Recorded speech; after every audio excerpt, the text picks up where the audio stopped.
What is up, YouTube, and welcome to this The Batman Breakdown, Ending Explained, comic references, and we will be discussing a possible sequel, with the producers saying we could get a sequel in 5 years. I'm still waiting for the Joker too. Now, there will be spoilers, of course, in this video, and this is your last warning. Now, The Batman is set in the year 2 of Batman's career, but it isn't really like the year 2 comic, and follows a bit more closely the story of Batman Earth 1, which is a really good comic and you should read it. It's more an amalgamation of The Long Halloween, Batman Year 0, pretty much all of it to be honest, and ends with a take on No Man's Land. You know, the story the Gotham show adapted. And I really miss Gotham and its campy fun. Also adapted is the Batman Sins of the Father comic, set in the Telltale Batman game universe, which I wasn't really expecting it to go so much into it. I wasn't too surprised that they referenced it, as the actor who plays Thomas Wayne posted a picture of him reading that comic.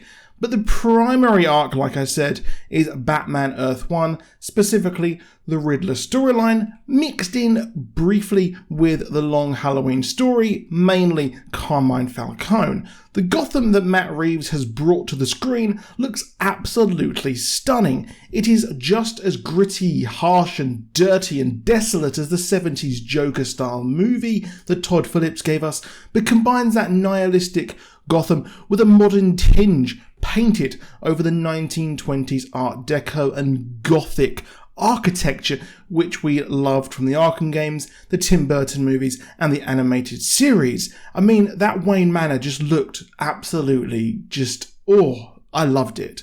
We follow Bruce as he's had 2 years of night shifts on the job when the mysterious Riddler, played by Paul Dano, who has done what Ledger did for the Joker to the Riddler, is playing a game. He's exposing the lies of the elected officials and those who were meant to protect Gotham and bring it back up to greatness. Has Gotham ever been great? I don't know. But Edward Nashton here, the Riddler, was an orphan, and during the election run, Thomas Wayne promised $1 billion to a Gotham renewal fund. It's similar to Earth 1 with Bruce's father, Thomas Wayne, running for office. However, here his death is still unsolved. We skip almost all of the origin story and come in when he is the Batman, much like they did with Spider-Man Homecoming. We've seen Crime Alley way too many times. Now, Carmine Falcone, after the death of Thomas Wayne, took over the fund, siphoning off the money by sending Sal Maroni as well down and ratting him out to the officials, and making the guy who got promotions from that drugs bust, he put them in his pocket and took over the whole of Gotham and rules from the shadows, very much like the Long Halloween there, with Carmine Falcone taking over and ruling the city. Now, Edward worked this out as he was a forensic accountant and become enraged. Gotham still had not been renewed due to this and targets all the officials who helped Falcone, aka the Rat. He blames Thomas Wayne at the top and thinks he is solely to blame as he tried to cover up family secrets. Now, Thomas Wayne is a Wayne. Batman Earth 1 establishes a bit of a different origin for Martha Wayne as well. We know that she was a Kane and we have Kate Kane and all that, but this story has her as an Arkham, the two founding families of Gotham. Think the largest families like the Kennedys or the Vanderbilts. Martha's mother killed her husband and Martha was put in asylums. There is a comic kind of origin and story that the Arkhams are very cursed, hence Arkham Asylum and things like that. A reporter was going to reveal all of this, but was leaned on and wouldn't accept the payoff, leading to Thomas to ask Carmine Falcone for help, and Thomas operated on Carmine many years ago, which is what we saw in the Long Halloween story. Thomas was disgusted that Falcone killed the reporter, leading him to go to the police and confess, but Falcone seemingly killed him. Now, Falcone seemingly thinks that Thomas Wayne is the bad person that Riddler and the court of public opinion now think he is, but he wasn't. He did operate on Carmine Falcone just because of the Hippocratic Oath, and it was a moment of weakness that led him to him. The Riddler then sought the help of fellow fanatics online and embarked on a Zodiac-style cipher and cryptic mystery, taking out each official, leading Batman on the chase. This procedural drama detective story is brilliant. The world's greatest detective is once again being, a detective. Many lament that we aren't getting the crazy comic book world, but I really, really like what we got. DC's story and way of what they're doing now of just giving filmmakers the chance to make great films and is really good. Now, the Riddler live streams are similar to Batman Year Zero in the Savage City, where Riddler formerly worked as a Wayne Tech employee and then took over Gotham, live streaming a riddle for the public to solve to find a worthy adversary. The clues were left for the Batman to solve, eventually leading him to the Iceberg Lounge and the Penguin. It's a place that the Penguin ran, first appearing in Detective Comics 683, and Penguin works under Falcone and is thought first to be the Rat, and the Riddler wants him to bring that to the light. Now here, Bruce meets Selina Kyle, aka the Catwoman, and Michelle Pfeiffer, in my opinion, was the best Catwoman up until now. Zoe Kravitz is superb and stellar as the Bat Lover. She is just amazing. She is just Selina Kyle incarnate. I haven't seen Zoe Kravitz act anywhere else, but I think that she did a perfect job here.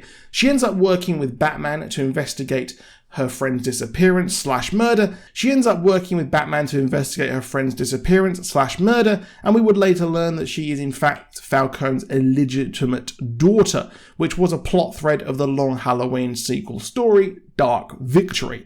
However, it turns out that the Rat is not the Penguin or even the Batman. I don't know why they didn't think of Bat first, but the clue Rat with Wings refers to Carmine Falcone. We even have Alfred taken out by a bomb intended for Bruce Wayne, as we think the Riddler knows that Batman is, well, Bruce Wayne, but it turns out the real story is a lot darker. Upon discovering that the record and fund has been wasted, used by Carmine Falcone to make the rich richer, he was inspired by the Batman to take out the liars. When he said he knows the real him, he thinks that they are one and the same. This story is great, as we get to see the direct consequences of a masked vigilante. We have the crazy come out and take over.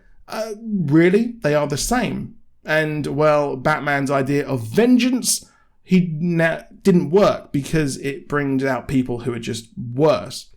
The car chases, the action in this are stunning. The Batmobile scene is one of the greatest scenes, I think, in cinematic history.